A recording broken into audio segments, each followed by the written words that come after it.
我戲裏邊嘅名叫李子俊，咁係一個智障人士。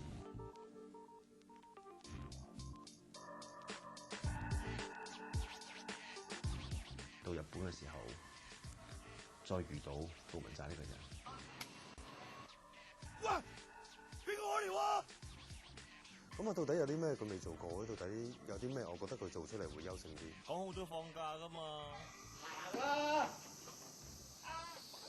咁我係覺得好難忘嘅就係點解可以，即係點解可以一個咁靚仔嘅人可以似成咁嘅咧？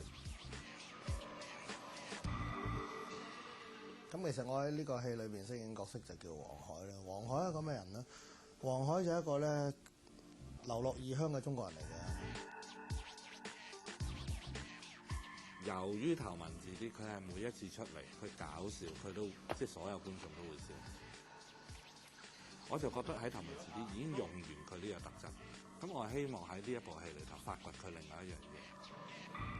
真，大家都知佢走個佬噶啦。咁今次其實個角色都係一個需要走佬，再早去到日本，喺度流落異鄉嘅一個咁嘅人。因為都係嗰個啦，都係為錢啦，咁就氹咗李子俊走去做開工啦。點解要咁早開工啊？嗱，11、12點啲老公翻晒工，咁啲怨婦喺屋企，咪就係我哋揾錢嘅時候咯。冇男啊！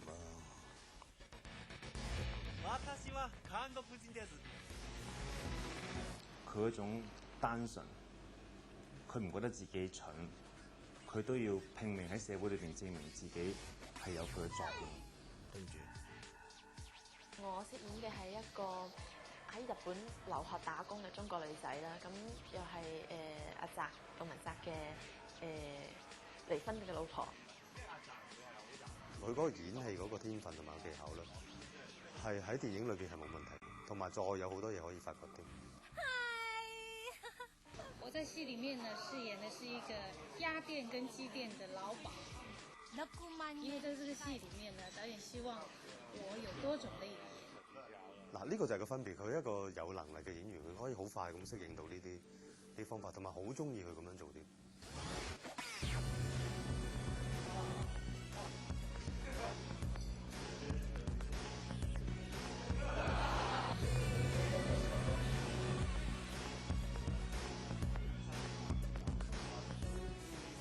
其實由無間道到潛移我心知咧，即係我哋一路都喺度做緊一樣嘢，就係喺我哋自己固有嘅嘢裏頭追求一啲新鮮感。諗下就唔知點解會諗到天鵝湖啊，會諗到臭小鴨啊，會諗到芭蕾舞啊。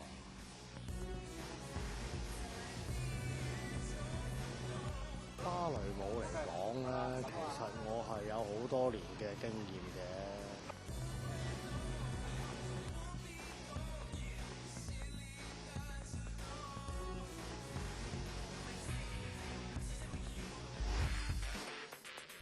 即係無間道之後，我哋三個人成日都想話有冇呢一啲變化喺裏邊咧？咁今次就做到個變化啦。今次咧，劉偉強咧就淨係做監製嗰個角色。阿莊文強第一次做導演，我同佢一齊做，我哋兩個一齊編劇、導演咁樣。咁呢個係我哋一路揾緊個轉變嚟。會唔會下一次我係監製啊？或者劉偉強同阿莊文強兩個係導演？咁希望多啲唔同嘅配搭出嚟，會有啲新嘅火花，唔同嘅嘢俾觀眾。即係以前阿劉偉強都會俾我擺下鏡頭啊，甚至乎都試過劈低，喂，你不如拍佢啦。咁嘅情況都有出現。咁但係今次就係要即係自己同自己負責，咁好唔同咯件事。唔好意思。劉偉強導演我哋識咗好耐，都係好似朋友一樣。今次合作最開心嘅就係之前兩位導演都做咗好充分嘅準備功夫咯，整體性好一體化，同埋嗰個順利程度唔係每一次拍電影都會遇到嘅。就係我哋揾錢嘅時候啊嘛，等等。因為我同阿 Alan 啊、Felix 啊都不嬲習慣咧叫阿劉偉強做爸爸嘅。爸爸好得意嘅，爸爸咧係永遠咧好希望個仔咧快啲長大，同埋咧見到個仔長大嘅時候咧，佢會有好多矛盾嘅衝突嘅。我覺得好嘅電影嘅內容咧，一定係有關人。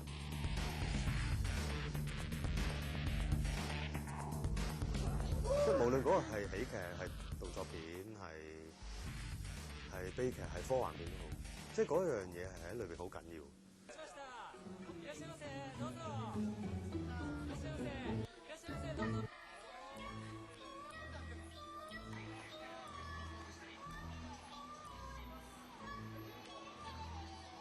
其實今次呢個戲我好因應啊黎明個角色去寫。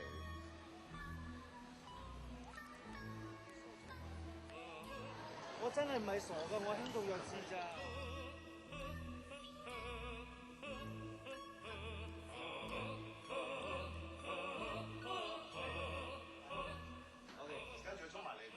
咁我就覺得佢喺喜劇嗰度咧，同阿澤兩個互相配合咧，可以再行多一條遠啲嘅路。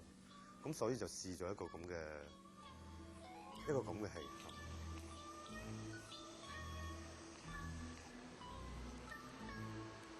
即係我哋喺好多穩陣嘅嘢裏頭，原來有一條新意就係黎明肯咁樣俾我哋冇。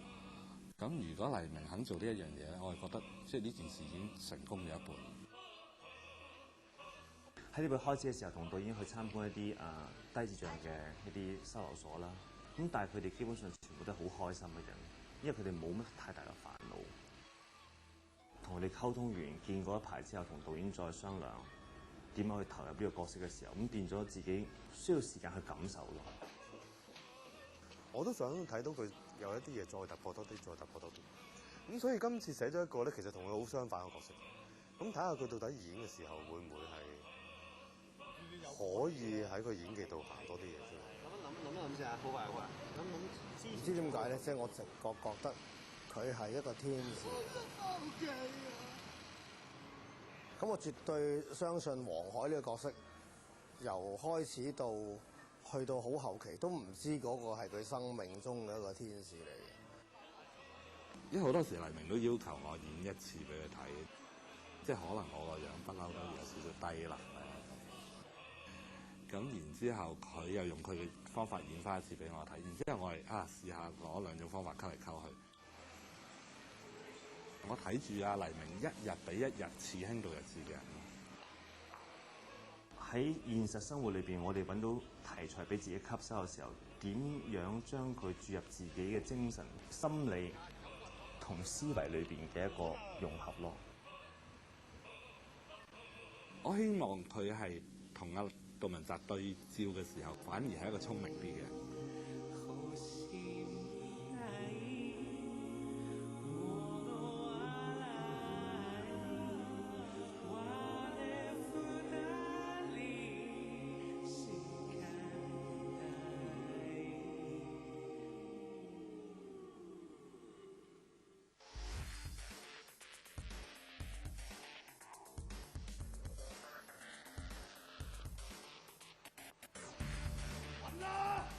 被逼放逐於海外嘅江湖人物呢種咁嘅角色咧，咁我係有啲研究嘅。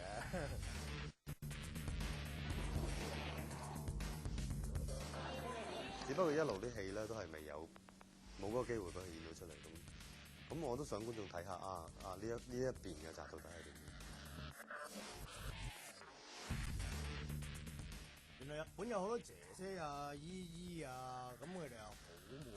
去把握個角色嘅時候，又會覺得唔難做到把握到咁樣。佢哋一俾佢哋開心，俾錢你細噔噔。聰明。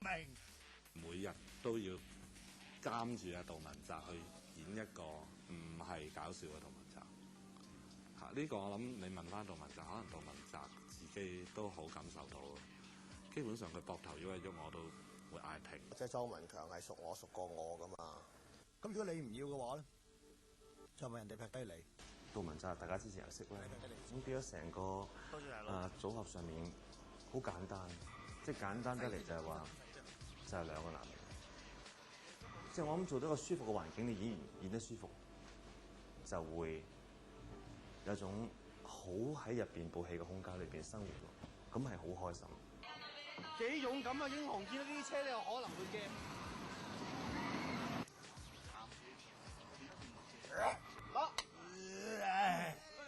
即係好似又好似過翻一啲10幾年前嘅生活咁樣，其實幾得意嘅，即係好似有種回到未來咁嘅感覺。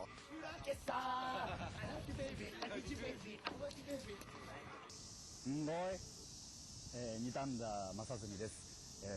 日本で芝居をしております。今回この映画に参加させていただいて、とても楽しかったです。面白い映画になっていると思いますので、ぜひ見てください。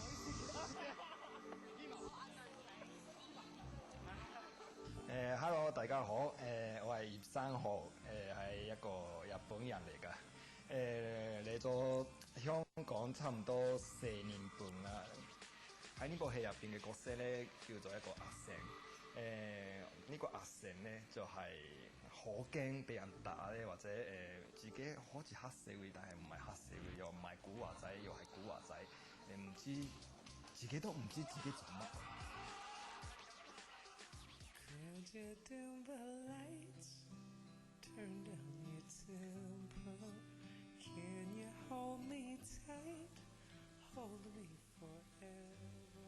OK 啊？對。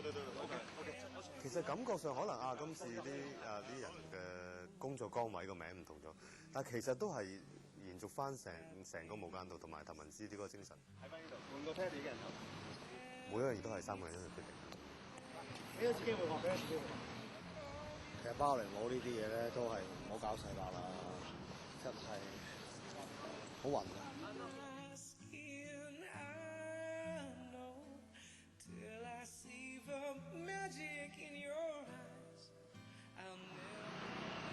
好似撞向鏡頭咁喎呢個，不如揾個撞向鏡頭啊嘛！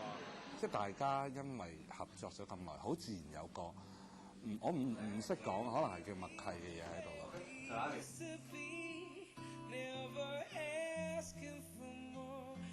我哋亦都接納到大家嘅缺點啊，亦都開始欣賞大家嘅優點。咁原來嗰樣嘢就叫做友情。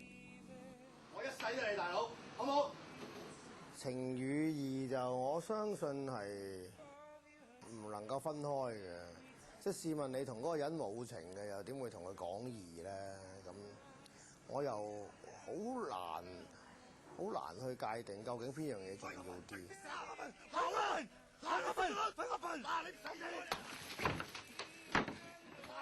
我懷疑係根本啲情同埋義係從未人分開過嘅。我哋如果淨係寫呢一樣嘢都發達啦，淨係我係3個人啦，即係我同劉偉強同麥兆輝，平日已經咁多嘢咁好笑，但係有咁多嘢咁激情咁感人嘅，啲寫晒落去都已經搞掂啦。咁不如就寫呢一樣嘢啦。有時我點可以唔攬你咧？細個咪你攬我嘅，而家等我嚟啊！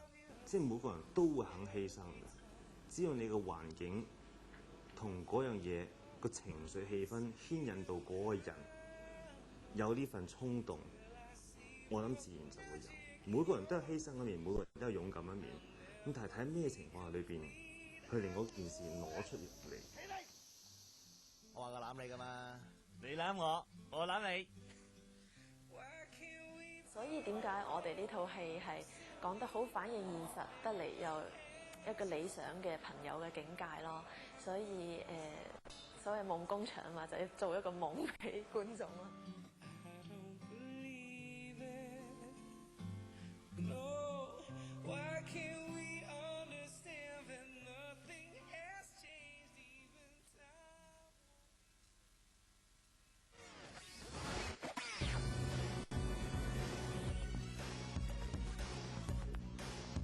由頭文字都開始到而家情義我心知啦，其實拍啲戲都係喺日本拍。咁到拍情義我心知嘅時候，我自己就好希望下套戲我一定要喺香港拍，想拍翻一套戲喺香港發生嘅事。即係佢係亞洲最繁忙、最燦爛嘅一個城市，但係我講緊嘅係80年代。咁嚟到譬如而家2005年咧，東京究竟變成一樣乜嘢嘢咧？已經開始有啲咧褪色，咁好適合我哋去發展一個即係所謂兩個男人之間感情嘅戲。因為兩個男人之間嘅感情咧，其實係一啲幾老土嘅嘢。大佬，係。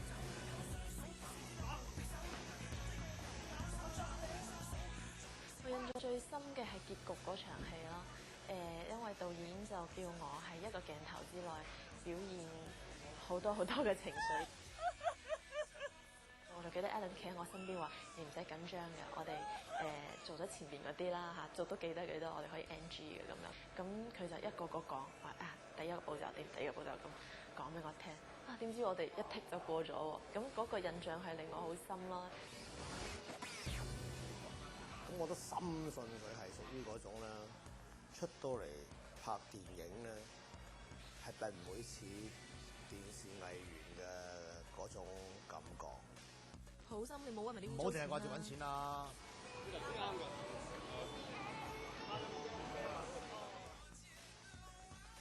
究竟今次張耀揚可以做啲咩角色令觀眾有 surprise 咧？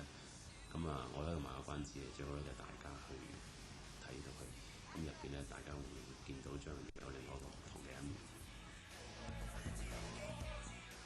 天鵝湖啊！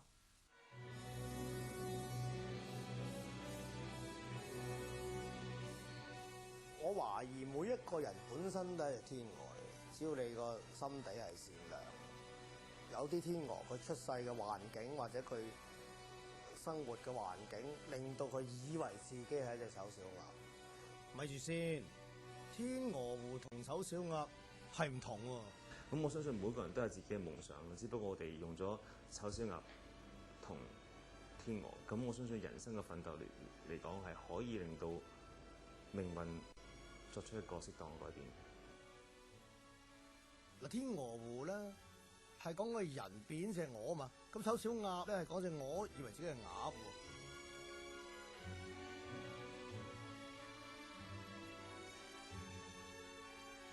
你做乜嘢啊？保衞地球啊！